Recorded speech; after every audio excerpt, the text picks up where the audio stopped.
my first Screwjack game. So amazing. The other two were really small. So thrown pretty much anything else out of the water.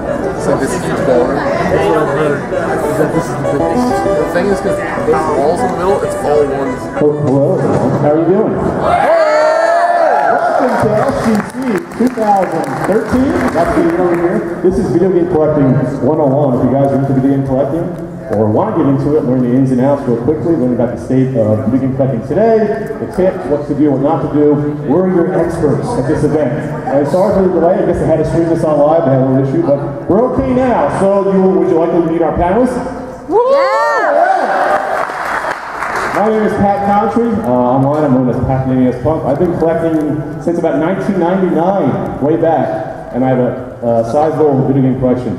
Let's meet our other panelists. You know them from the Game Chasers series. This is Billy Hudson and Jay Hatfield.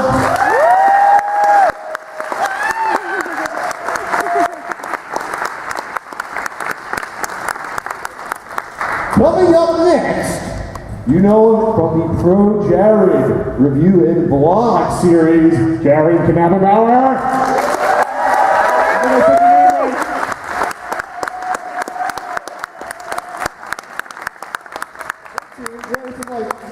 NBA game coming out. And finally, you know them from the site Cinemassarce.com. We have two collectors, not just one, two price of one. We have Mike Matei and James Rofle.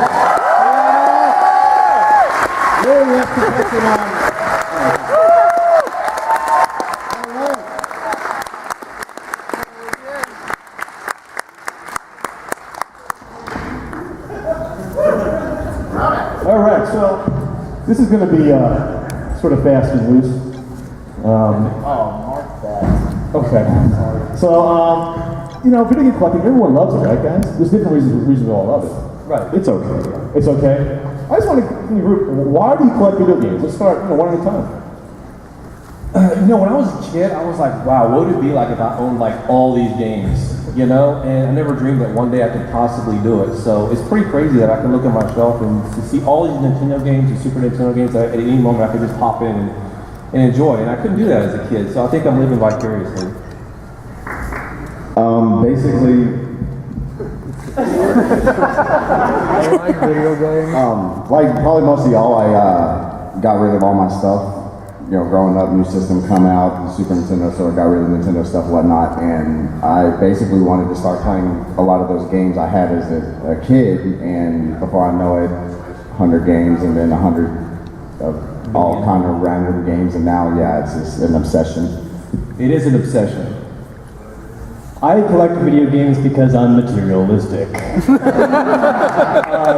all honesty, I actually enjoy collecting games and holding on to each one because each one is legitimately a childhood memory that I can preserve permanently through having the actual cartridge.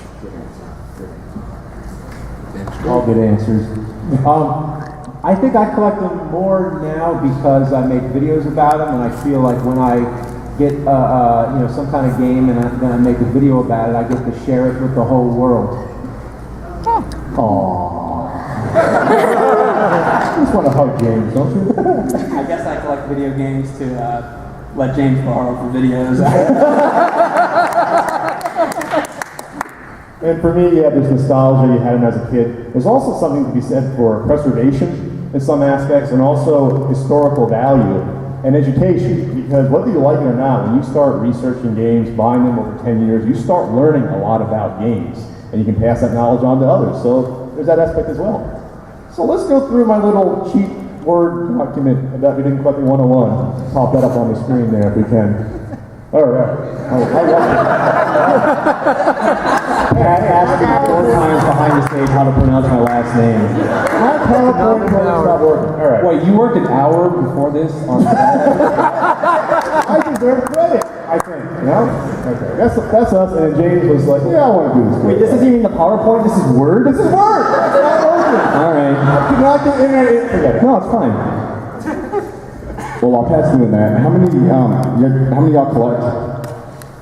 Okay, how many of y'all are from Texas, DFW specifically?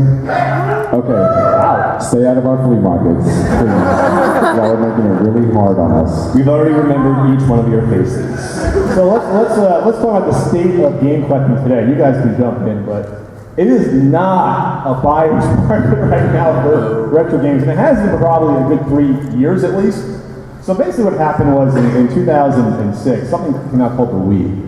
And the Wii had something called the Virtual Console. And all of a sudden, a lot of younger people, and people in their 30s, were discovering I can buy these games for like $2 from when I was a kid. That, in my opinion, is one of the reasons why retro gaming has been reignited, because of that. I would argue 6 years before that, when emulation really came to. That's a good point too. Thank you for already going against the host. All right, thanks, Jared. Keep it in mind. So what happened was, the past really 6 years, good 6 years, people were collecting games before that. I started in '99. But the last 6 years is when other people that could monetize it realized that people were collecting at that point. So before 2006, you could walk to a flea market, buy games for $1 each. You could buy 20 NES games for $5. People thought they were dirt. You can walk into thrift stores and you can find like a boxed rod, which retails for like $2.50. I got mine for like $15. Stuff like that. Not anymore. Since then, it's sort of gotten the public eye with the internet. There was a big story 3 years ago. A woman found a box complete savings in her closet, put it on eBay. It sells it complete for like 20 grand, and all of a sudden Yahoo splashes on the front page, and all of a sudden everyone's like, oh, all my closet's gold. I'm going to go and sell it all. People are like, oh, these are worth money. I'm going to go out and try to buy them to flip them. So that's what basically happened. In the past 3 years, it's been bad. So I'm not saying don't buy games. Be careful what you're trying to look for. Know what you're getting into. Do not get into game collecting to speculate or to make money. That's not the reason to do it, especially now, because there could be a crash, but I'll get into that in a bit.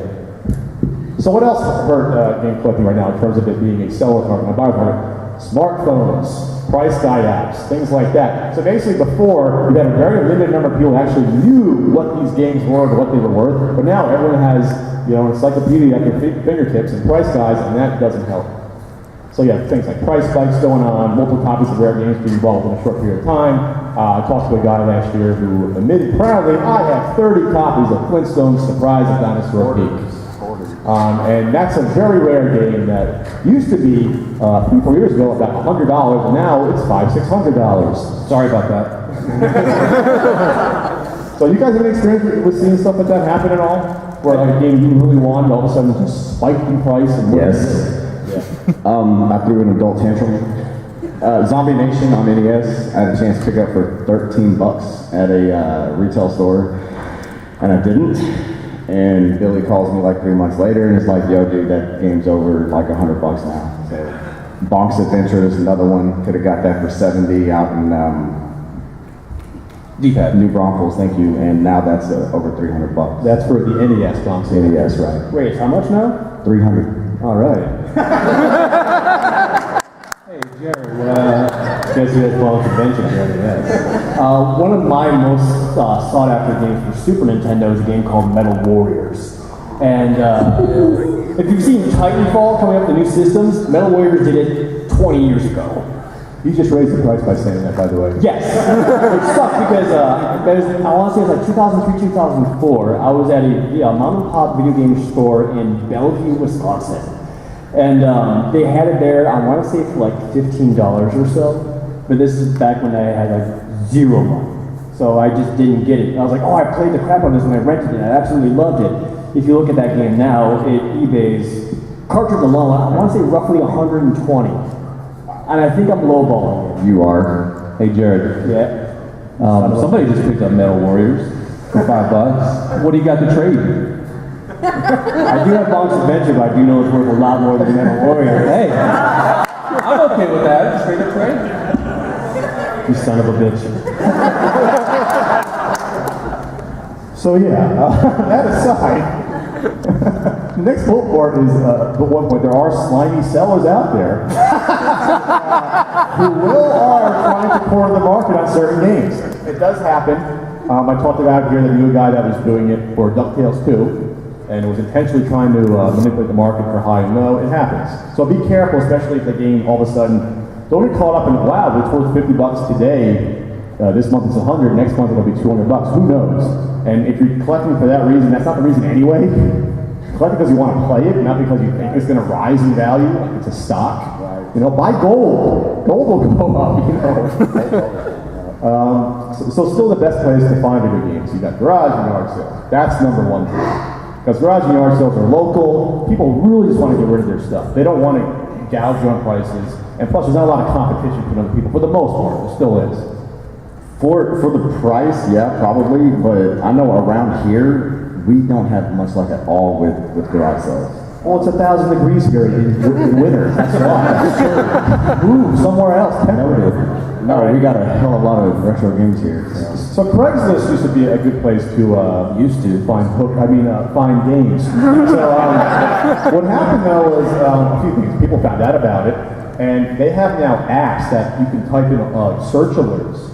So people every day, like people that are looking to buy these games and flip them, will say, "Oh wow, this game's for this game." And so if you don't see a Craigslist ad within an hour tops nowadays in most areas, you will not get that deal. If it's a deal. Most of the time you have lots of people putting on ads saying, I'm looking for games, I'll buy them from you, or I'm selling them, so it's tough. And of course, swap meets, flea markets, your miles may vary, there might be nice near you, there might be garbage. Trading with blank, trading with friends. Just let's say, trading with friends, Jared. Trading is good because in a perfect world, you both get what you want. You're not really spending a lot of money. And yeah, that's good.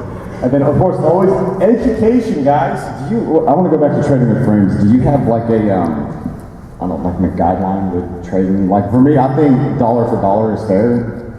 Value is fair. I've done it with people where we honestly just did it based on how much we paid for it. We didn't care what the value was. This was back in the day, now it's just tougher. So if I bought a game for $5, it was worth $40. If you bought a game for $5, it was worth $80. We didn't care. We both spent the same amount of money. That's if you're really cool with someone.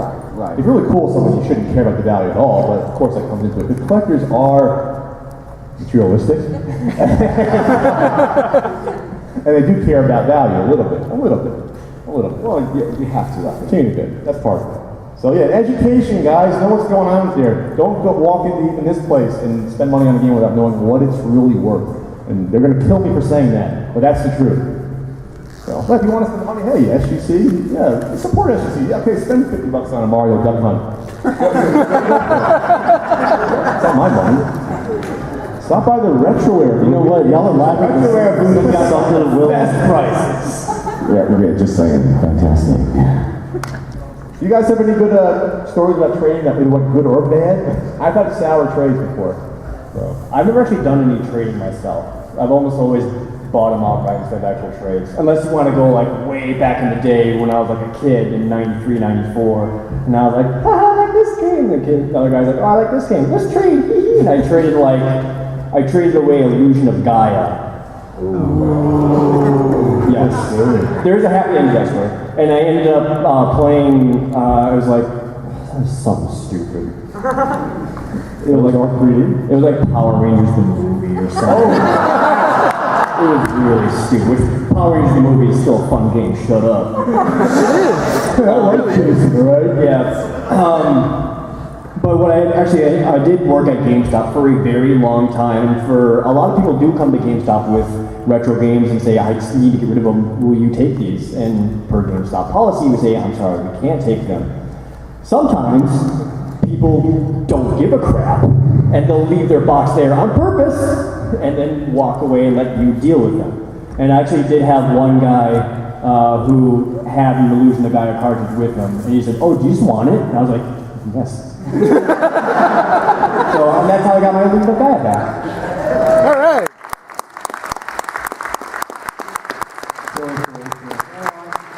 I just remembered one time I actually traded a Double Dragon and Battletoads for Double Dragon Battletoads.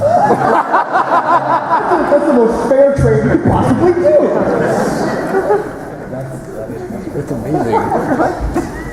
You know, I remember when the Nerd Series first started, or before that first started, I remember going into a Funko land to buy a whole bunch of games for the series, and they had just a whole bunch of games on sale for like 25 cents, and like it was like buy one get one free deals and all this stuff. I was like, oh my god, this is the greatest deal ever. So I walked out of the place by the end of it with 2 garbage bags. Walking out with 2 garbage bags But the one thing I can say about video game collecting is I do a lot of video game collecting online, but the problem with that, I think, is shipping costs come into play big time if you're trying to buy a game individually, especially. So I would say it's a good idea if you're looking to get some games online, save up a little bit of money and buy games in a lot if you can. Wow. If you don't happen to find a lot that's like, you get one like Legend of Zelda with like 85 sports games, you don't want to do that. But yeah, I'd say try to buy in a lot to save some money on shipping. Yeah, you'll see a lot of sellers, people that will do it for a living, they'll bundle like 50 games that are commons. They may not be worth that much money to them, but they don't care. But there's still good games to play. So they'll do 25 games for like $40 ship. They'll throw in one of those like priority mailers. They don't care. So there's a lot of that out there still. Obviously, yeah, it's tough on eBay. It's tough out there, but be smart about it. Let's move on to flea markets, my favorite pastime. So this is going to be short. I have tons of flea market stories. I think this is going to be pretty open Q&A, whatever you want. But go early, guys! Listen here, Pat. Around here, So basically, our flea market vendors are lazy. They don't get up as early as they do. no, go, I mean when the place opens. If you can sneak in before, sneak in. You know why? Because now you have resellers lurking about. That's the third bullet point, yeah. We did that 2 weeks ago and walk around with our thumbs up our asses. Well, okay, well don't listen to them, listen to me. I have experience. So the sellers will go around 6 o'clock in the morning while people are still unpacking their trucks and ask them, do you have video games? Do you have video games? Now, they'll get a lot that way, but a lot of the people will either say, no, we're still setting up, or they'll ignore them, they know they're resellers, so then you still get there 7 o'clock when the stuff is being put out there, so you can hopefully get it before other people do, and then do circles. Don't go around the swap meet once. I do twice or 3 times, usually, because you'll see stuff that either hasn't been put out yet, or I've missed stuff before. And my friends said, hey, I got this game. It can happen. So do 2 rounds minimum at a flea market. Haggle, and more haggle. Because he's an expert. Good rule of thumb, never pay retail. And if there's any vendors in here, hello? Can y'all hear me? No. The microphone. So, good rule of thumb is, the worst they can say is no. So, a perfect example, I bought a Atari case from a vendor earlier today, and he had it at 40. And since I'm an asshole, I said 10 and wouldn't budge off that, and we wound up compromising. But yeah, it was you, right down there. But no, seriously, the worst they can say is no, and honestly, if their price is ridiculous, hit them with something even more ridiculous. So if they got a $10 game for 40, tell them they'll give them 2. Any good haggling stories from anyone else up here? That you're proud of, like, I got a deal, I haggled. No one? Can't give you this. Not really for myself. The flea market stuff, I guess, kind of depends where you live, because a majority of my current collection came from when I was living in Wisconsin, when no one was doing it. And flea markets really don't exist in the Green Bay area. So I never really had a whole lot of flea market experience. I think I've been to a grand total of 1. And that was, there's a Dallas Grand Prairie run around here that happens every so often. I went there and it was like 110 degrees out, so I was there for like 2 hours and I said, this sucks. No. That was depressing. Sorry. Okay, so this last bullet point. This will be a little bit, not controversial, but there's a lot of philosophy about this, but you can get deals without being shit. And what that means is this. There's a way you can get good deals without being dishonest, without telling lies, without selling them, a bill of sale. The exact opposite of what the game chasers do, pretty much.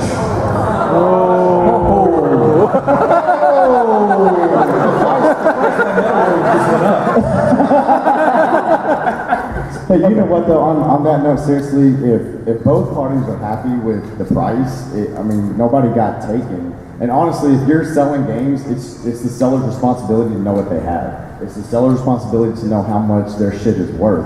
So like, if I come up and buy, let's say, a $150 game for $10, whose fault is that? Mine or yours?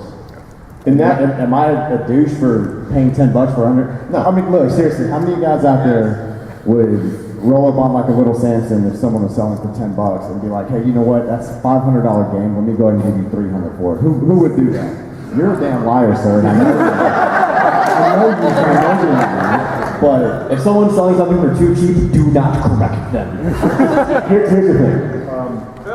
You can get a deal without lying. What I mean by that is you can, if they have a game for like, I don't know, $10, you want to get it for $1, let's just say. And you tell them, oh, that's a worthless game, it's really common. It's like, really? You're going to sell your soul for a game you really want for like that's like $8, $9 and to lie about it? Like that's kind of, no, that's what I mean, that's crossing the line to me. Or saying like, oh, this is a good one, especially on Craigslist, you're like, my 4-year-old used to play state events when he was a kid, so I want to buy it from you for $50. Oh, man. You know, it's like, that's just, there is a moral line there.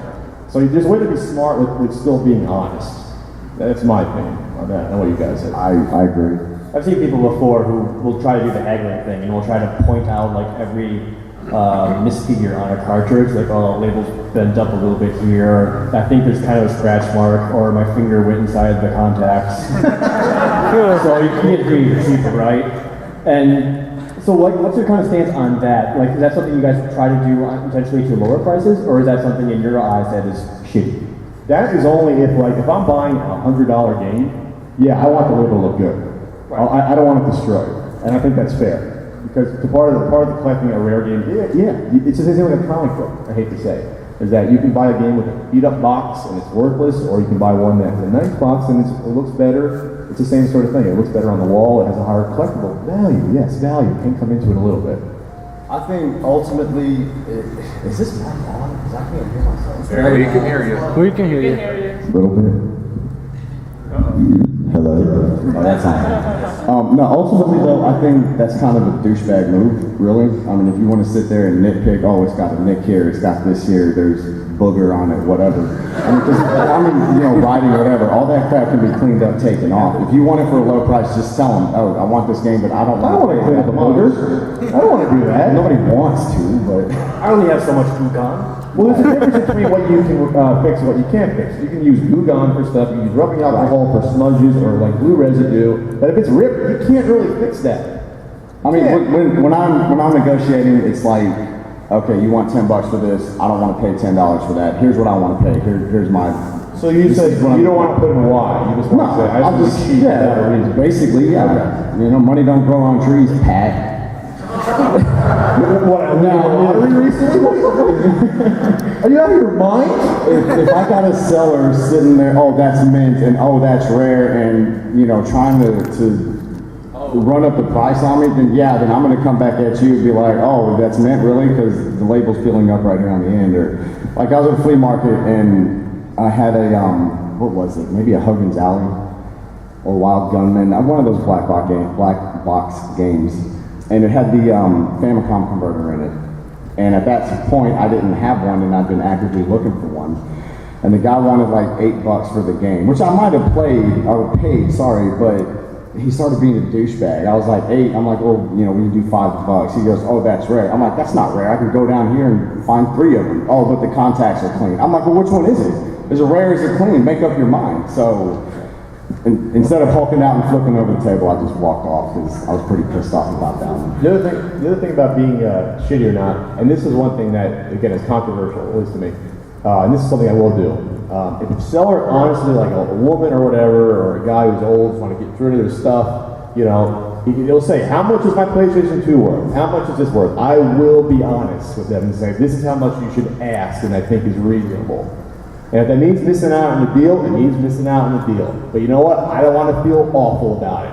I honestly don't. I want to think, oh, well, I got a $10 game for $1 again. No, I'm not going to do it. I'm not. I owe myself in the mirror, a little bit, at least. We may be cheapskates, there's no denying that. But I don't think there's ever been a point where we've ever lied to anyone or done any sort of shady, underhanded things. It's just because we don't like to be treated like that. We're not gonna treat other people like that. It's just the bottom line. And pay it forward. And now, if you take my lowball offer, that's a different story. But like I said, we're cheap. So the reason I own a gold NWC card is because I was honest with the guy who asked me advice on what it's worth and how I should sell it, and that's true. And I told him, this is how much it's worth. This is how much you can sell with your options. And finally, he's probably like, oh, this guy's cool. I can deal with him, and then come to an agreement. That's a true story. There you go. I think an interesting talking point, just to backpedal a little bit, just off of Rugon, is you will find cartridges all the time that always have something wrong with them that you could easily clean or fix yourself. So if you guys have any like tips or tricks you can give out to them for when there's like markings on it or extra stickers or like those rental stickers that come off from video rental places that are like we peel them off, just void all in the back. So I've got my own. I'd be interested to hear your guys kind of like tips and tricks to get a lot of these misfigures off your cartridges and make them looking crystal clear. Yeah, I had a Battletoads Double Dragon that looked pretty crappy, and he was only charging $8 for it. I went to the store and I got that thing looking pretty nice. I mean, spotless, honestly. So you can, as long as the label's not ripped up to shreds, you can work some miracles on these games. I typically don't even try to mess with getting stickers or anything like that off, because if I mess up the label, then I'm going to be really mad at myself. I just said, if I ever put a sticker on, I said, asshole to begin with. I agree with that. We've actually been to game stores where they put their prices right on the freaking labels. I mean, what is that about? We've been to places that actually put magic marker. This is what you do. Put on the actual game, right, $5, right on it. There are ways to deal with these people. There's a few different ways. You can saturate it with like rubbing alcohol, like a little bit of a citric goo gun, a little bit. You can't overdo it. You can't let it spill over the edges. Then you can ruin the edges of the label. Or you can do like even a little bit of like Windex to saturate it. Then you can scrape it off. Or for console boxes, you know what's good? A blow dryer. Warm up the glue, then you can slowly peel it up after a while. And that will work for the most part if you're careful. Just from my own experience, the thermal labels especially, these are the kind of the sticker prices you'll see like GameStop uses it. Like those are all thermal labels. And those peel off beautifully if you use like a low-powered hairdryer or a heat gun. You like just point at the cartridge, you'll see the entire label turn black and it just peels off and all the glue goes with it and it peels off beautifully. Now that's not going to work on any of your disc-based games because you're going to mess up the plastic covering on the actual DVD case, but cartridges, perfect. A lot of times what I will see is kids who write their names on their cartridges with Sharpie. This is so common, and it's the worst. I used to do that. You were that kid? Out, kids. The original autographs are out there somewhere. I was gonna say, sorry, Gary. We saw who sent me a Craigslist ad where someone was selling a console with my signature on it. This is funny. If you end up seeing one of these cartridges and everything looks good, like the label's great, you see a kid's name on it, you can get that Sharpie off. And all it really takes is just some Goo Gone from the store and just some elbow grease. Just put a little bit of Goo Gone on there and you just scrub the hell out of it. And with enough effort, you will get a good majority, if not all, of that Sharpie off. Oh, Chad, such an amateur. I got a question about that. What you used is a magic eraser. I've heard this as well. I haven't done it myself, so I don't know the results. Magic eraser, you need a little bit of lubrication. No jokes. And you use like a little bit of like Windex, and then it'll come off fairly quickly. I haven't used that trick before, but Hey, have you used the acid method? acid? Yes. I can't tell if you're being serious or not. Oxyclean method. What is that? How do you actually get the shit out of the games, I'm wondering? Fire. I get the shit out of games. I just scrub Does them. anybody else have that problem with their games? Oh, there was that one time. All right, so we'll do a Q&A if you guys want to line up. I have a question. Actually, I have a question. What about games that don't work anymore? Like sometimes, more often I find games that just don't work. I can't clean them out. They just won't do it. So I'm starting to wonder, how soon is it going to be when all these games are going to stop working permanently? Don't talk like that, please. I heard that the lifespan for an Atari 2600 game is The early like ones, 7 years. the early ones have like some sort of weird organic material that like some of them just stop working already on that. NES games should be good in theory, except if you have an EEPROM like the ones on the NWC's part. In theory, those will eventually be erased. Eventually, those will, in theory. Someone, you can always get it reburned though, that's the thing. Yeah, we're all going to be dust one day. And then, what was I going to say about cleaning up? If you cannot clean out your game with standard Q-tip rubbing alcohol, that's what you should use. That will work with 99% of games that are cartridge-based. Blow in it, if that doesn't work. What you can do is you get like, the metal polishing material. You use that. That will really almost take a little layer off. Like brass polish? Brasso. Use Brasso. After you use the Brasso, clean it out. Re-clean it, make sure that gunk's not on there. Then if it doesn't work, it's a bit rot game or it's just dead. And that's happened to me with a handful of games over the years. One was Chiller, which was an unlicensed game, so go figure.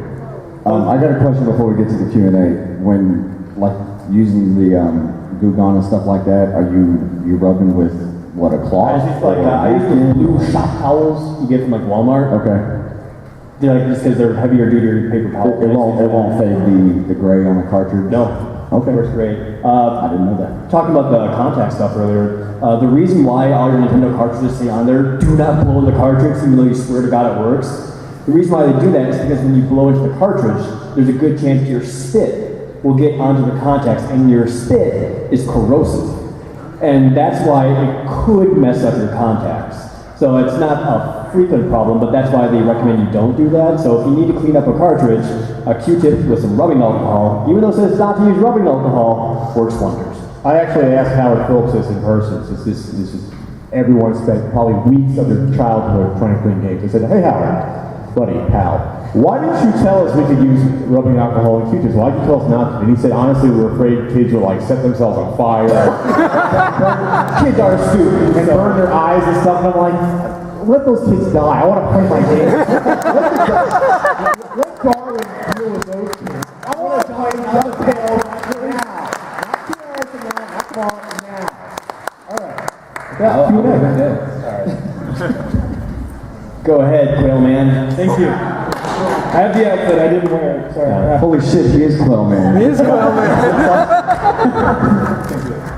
Actually, I have a question for Pat, if I could. No, he doesn't wear eyeliner. I don't know, I came in about 10 minutes late. I hope you didn't already answer this. If you did, I'm sorry. The whole thing with Pawn Stars, was that staged? It had to have been staged, right? I signed a non-disclosure agreement for that show, meaning I cannot disclose the agreement. We got Quill Dog too! Man, he's disappointed. He is like, seriously. Pork chop. By the way, I was going to say, your advice at the flea markets have helped me. I have been able to get so much of my collection. I actually got an original NES, still packaged in the box, unopened, for $5. Ooh. No unopened? Which one? The original NES, the little zapper? The action set. Yes. I'll give you $10. I'll give you 11. Now we know your face. How's it going, guys? Have you ever been to like a flea market and you see a game like you never really heard of, and it's like, oh, it's like $2, it's a good deal, and then you get it and it's just like complete garbage? Well, yeah, that's a good chunk of any system library. You have garbage games. You can't tell by the label. Yeah, you're just talking like the. Yeah, but I mean, like any good memories of that, and just, Oh, good memories. Like yeah, memories of doing so. And then you can't play anymore. Dash Galaxy and the Alien Asylum. I despise that game. Amagon. That's why I did a review of it. I thought that game was good. Oh, I've never played that game. No, it's not good. Totally rad. Sucks. Alright, I got 2 questions. You talk about like eBay and Craigslist as a bad deal. They're trying to find good collecting games. What about other sites like I go to sites like Shuriken.com or NeoGeo.com and stuff like that. They're good deals. Forums? Like Yes. forums? Oh, forums can still be good. There's still people giving good deals on forums if you know them. It's almost like a friendship thing. Again, if you know them personally, you can get good deals. You can also probably get screwed because there's awful people on forums. I used to go on digital presses forums for years with deals. I remember back in even like 2007, I was getting deals like Ninja Gaiden Trilogy complete for like $40. You know, like really good deals on stuff. You know, because people just honestly want to help out a collector, and there are people out there. Don't let us get you down by saying there's awful people that are trying to gouge you. Yes, there are, but there are still nice people around. There are a handful of people who are like, I have this, I know it's rare, but I know you really want it. I will give it to you for cheap. I have had that happen too. Yeah, I got like 3 games for Sega Dreamcast. Marvel Gets Capcom 2, Street Fighter Double Impact, and also Marvel vs. Capcom, the first one, for all $40. That's good. That's good. Dude. Also, I got a question for Mike. Do you still take in controllers and arcade sticks? Am I doing what with them? You still taking them? Taking them? Are you a thief? What? Yes, I'm the one who steals all. I would like to make you like a custom-made arcade stick. Oh yeah, I have a guy that makes custom controllers for me. Yeah, he did a Krang one and a Batman one. That's what he made. Yeah, they're really cool. Yeah. All right. Thanks a lot. Yes, sir. Yeah, going back to the getting magic marker off of games, I have a used, I got them used, gold Zelda 1 and 2. They have the kid, whoever owned it before, in magic marker. Would these methods still work on that? I'm just kind of worried about, the gold. I don't know. I believe I've done it before, at least with the Rugon method, and it's okay, because the gold itself will come off if it's scratched, not rubbed. Okay. If that makes sense. Yeah. What's the kid's name? What's his kid's name? Actually, it was the family last name, Martinez. So, and you will find every Martinez. I'm sure there's one in here now. Ron, you realize you're in Texas, right?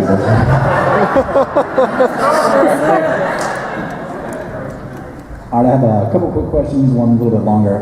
First one, Pat, your Nintendo N82, did you pay over or under $1,000 for that? Should I answer that? Yeah. M82 demo unit he's asking about. I've seen a couple of them and they go for well over. I got it with a bundle, a guy who's somewhat known. He does a lot of reproduction game boxes, but he puts a thing on saying it's reproduction, so I have no problem with that. But I got it with the test station and a couple other things. So it's actually hard to gauge. I would say under. But it wasn't like the best deal. I mean, now they probably go for like $1,500 or $2,000, right? Yeah, it's pretty steep. But back then it wasn't a deal. I looked for 2 years to get one. No one was selling there. They were on eBay for 2 years later. Finally, I got one. You might have gouged me. If you see this video, you gouged me a little. You know I wanted it. Where's the camera? You gouged me. You gouged me. But then after that, though, it come up on eBay for 3-4 months.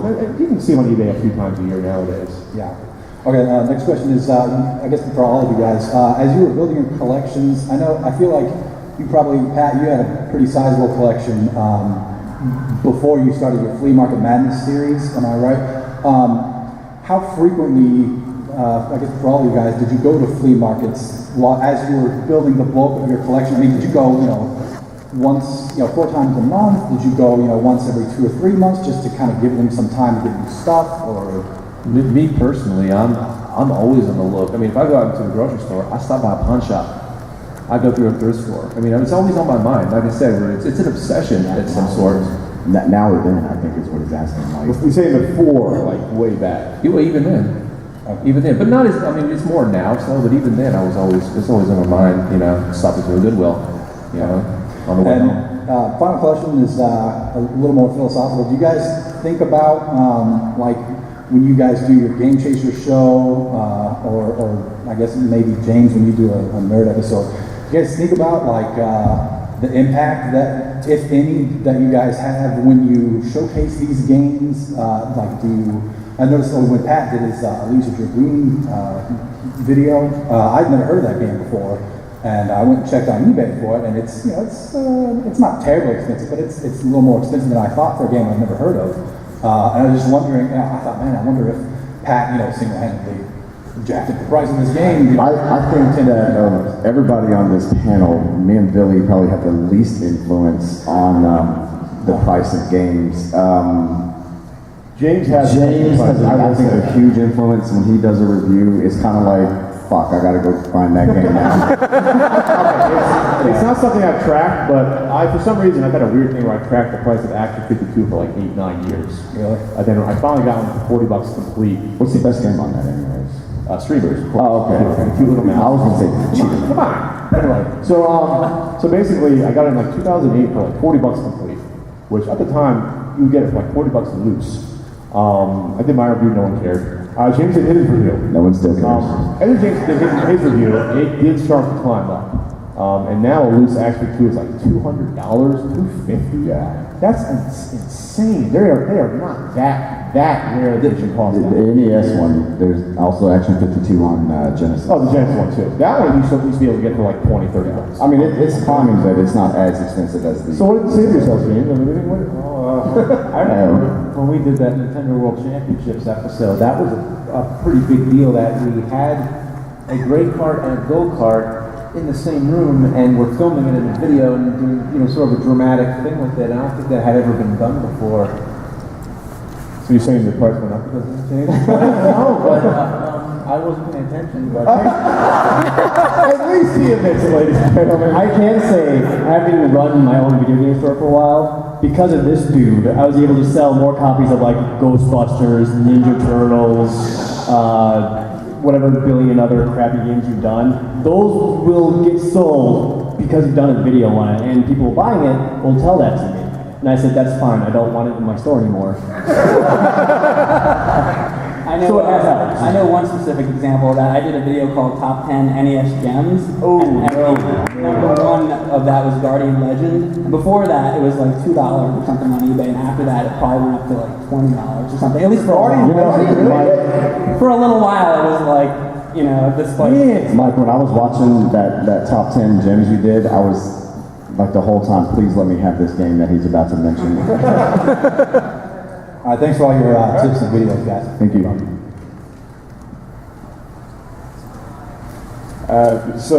Real quick, just kind of wanted to say about the whole ethics of, pricing or whatever else. I've been there, too, where like if you bring something up, it's like, well, actually this is worth considerably more, then sometimes they just won't sell it to you.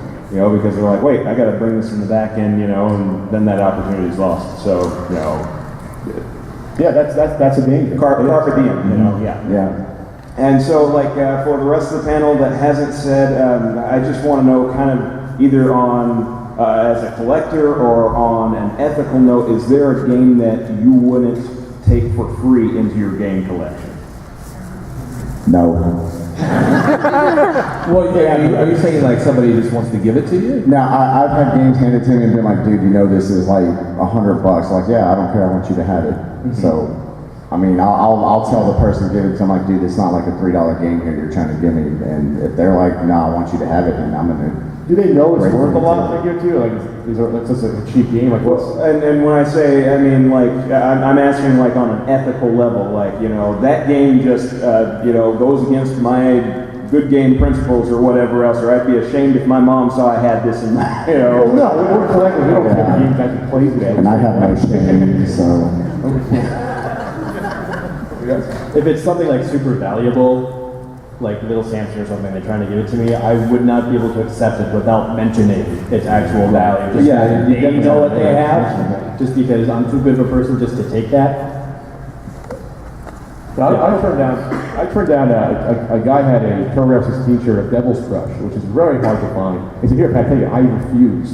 It's because I know it's hard to find. He'll never have it again. And now I regret it because I want that shirt. Now, if you're talking like, do we want games with boobs in them? Yes, we do. We'll start the stack right here. This question is for Pat. I'm kind of into learning about some of the rare games that are being sold. In one of your videos, you got Magical Chase, which goes for about, the last time I checked was $2,500. It is complete. The boss only takes $2,500. What's the story on how you found that? Well, it's not too exciting. I got a really great Craigslist. I didn't get Magical Chase on Craigslist. I didn't. I have a friend who found it at a flea market, though, surprisingly, in San Diego, and I wanted it, and he sold it. So, is he a friend? Not really. So basically, a Craigslist deal where I managed to get a good chunk of the hard-to-find Turtle Raptors games. If you know anything about Turtle Raptors, like getting Order of the Griffin, getting Bonk 3, which is very hard to find. A lot of those games where I had no intention of getting a complete Turtle Raptors set, so I got that. I'm like, wow, I'm going to go for it. And what was the big one left? It's Magical Chase, which everyone loves. It's a great shooter, and it's hard to find. Is it hard to find in the other games? Not really. It's just that there's this weird thing. Plus the name Magical Chase. Okay. So basically, I knew a guy in San Diego who was a collector, and he gave me an okay deal on it for the game and manual. So that's the story. Thank you. Right. Hi. They're making fun of Pat, don't worry about it. They're making fun of me. You're fine. We're always making fun of Pat, sorry. I understand, like, I'm younger, so I haven't, like, grown up with these games as much, so it's a lot harder for me to, like, collect, and being naive as I was about the value of some of these games, I set on the fool's errand of trying to find a portable copy of Earthbound. And There's something weird going on with that too, but go ahead. I was crushed from that. I couldn't find it anywhere, but I did a bunch of research for it, and I found like a bunch of sites saying it's not as rare as everybody says it is. It's just like cult classics everyone's heard of. It's not rare. I just wanted to ask, like, how much are like all these games that cost like $200, $300, $500 on like eBay and Amazon and Craigslist is just people like inflating the price and not even like the game actually being hard to find at all? The problem is you don't know. That's what it comes down to. There is something being done. I had a couple of examples I said before about people buying like a couple dozen copies.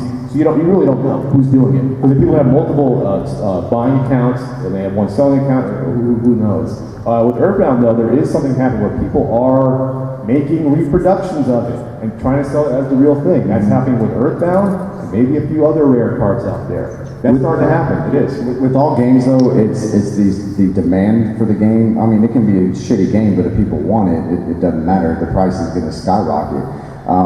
Be careful when people are saying rare, because like honestly, anything with Mario and Zelda in the title, even your run-of-the-mill flea market vendor, they try to run the price up on it. And Craigslist, they say, oh, rare Super Mario 64. That was the best selling game on the console. Sold over 11 million units. How's that rare? Yeah. So it's basically just the demand for it. And just be educated. There's a lot of people out there that prey on guys like you. Like you said, you're naive about some of the prices and stuff. We've talked to store owners who have literally told us, we've asked them, why do you charge so much? And they're charging like 50% above retail, what it really should be. And their exact answer was, because we can. Someone will come in and pay for it. Exactly. And it's just all about being educated, It's so you don't screw yourself over. For help on Earthbound specifically, yes. It is coming to the Wii U Virtual Console. So after that, I mean, you use that to play the game, but that could potentially help drop the price. It already has.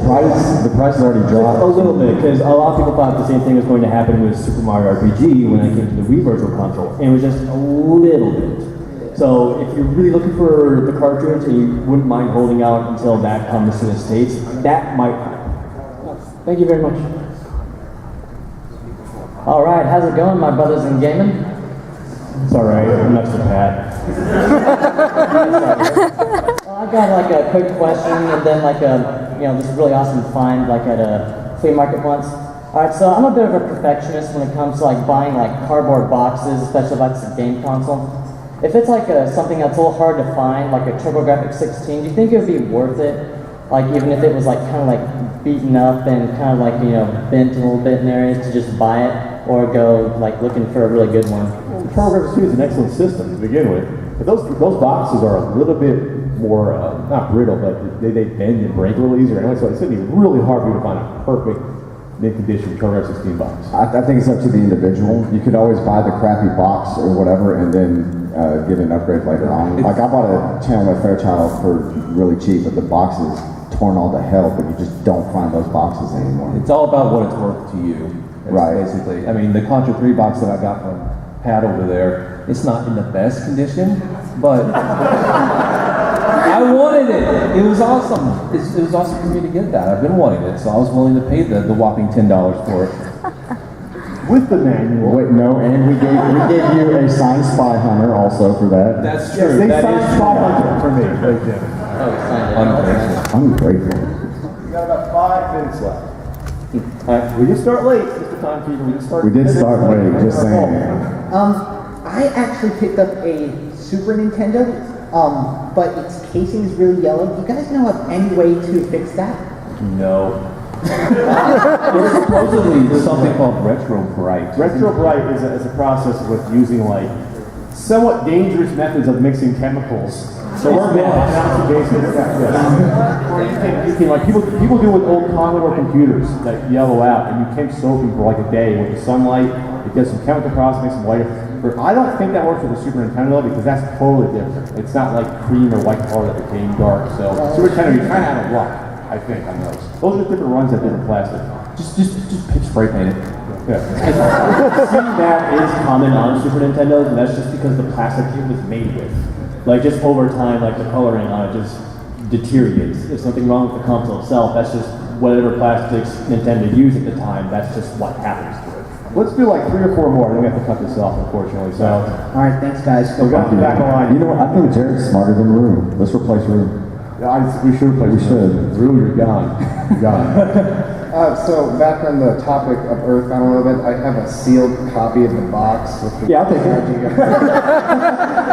But a couple of months ago, something like that, I just got a box of old strategy guides. Now I know like on the internet you can find how to get through the game easily, but is there any worth in strategy guides like that? Because I also got another copy of these strategy guides of Earthbound in that box. I think again that depends on the person buying it. I love strategy guides. I love like these how to win at Nintendo games and stuff like that, like books. So it's really what you're willing to pay. I mean, same thing goes for like pirated cartridges. I like collecting those also, and it's just what you want to pay. That's really what it's worth. I mean, that's really anything used. Yeah. So unfortunately, people will pay $300 for Earthbound. So. The newer strategy guides, really not so much. Like anything on Xbox 360, all the way back to like PS2 or even Nintendo 64, not so much. But a lot of the games, when they released, were released with strategy guides. The Earthbound one in particular is a massive Bible. Having that one is worth something. Right. Like that one's worth a bit. The Illusion of Gaia one is worth a bit. Some of the Super Nintendo era ones are worth it. That came out hard to get, like Link to the Past one. Yeah, having like the maps that came like Link to the Past or Final Fantasy VI, those are worth it. All right, 3 more questions. So 3 people after 3. Sorry, we're not going to get to you. 1 minute question. Ready? Go. All right, James, Pat, you did an episode with the Nintendo World Championship card. Skip. Okay. Now, when it comes to rare coveted gems such as the NES World Championship, at what point are you like, that's a gem, I'm not selling it? And then at which point are you like, that's worth too much money, I gotta sell it? I have not gotten to the point yet where a game was worth too much money and sold it, obviously. Could be broke soon. I'll be destitute with these games around. You're gonna find my dead body crumpled up with these games falling. But happy. So for everyone else, you usually keep your cartridges and I sell the rare ones. Making videos, you never know when you're going to need one again. So until I stop making videos, I hold on to most of my games. I mean, within reason. Sometimes you gotta, you gotta sell some or get rid of them or whatever. But I try to hold on to them all for now. If for some reason I have duplicates, then I don't have a problem with that. Same here. But if you get lots on eBay, you'll usually end up with duplicates. I just destroy my duplicates. You really destroyed the NWC part. Yeah, you really did. Thanks, guys. So my question is a bit about collecting. It's if you find like a game, like, is there a kind of level of just destruction on a game or a console where you would say it's probably broken, or if it works, it doesn't work to a degree where it's worth getting anymore, even if it was a rarer game? Game or console that's beat up?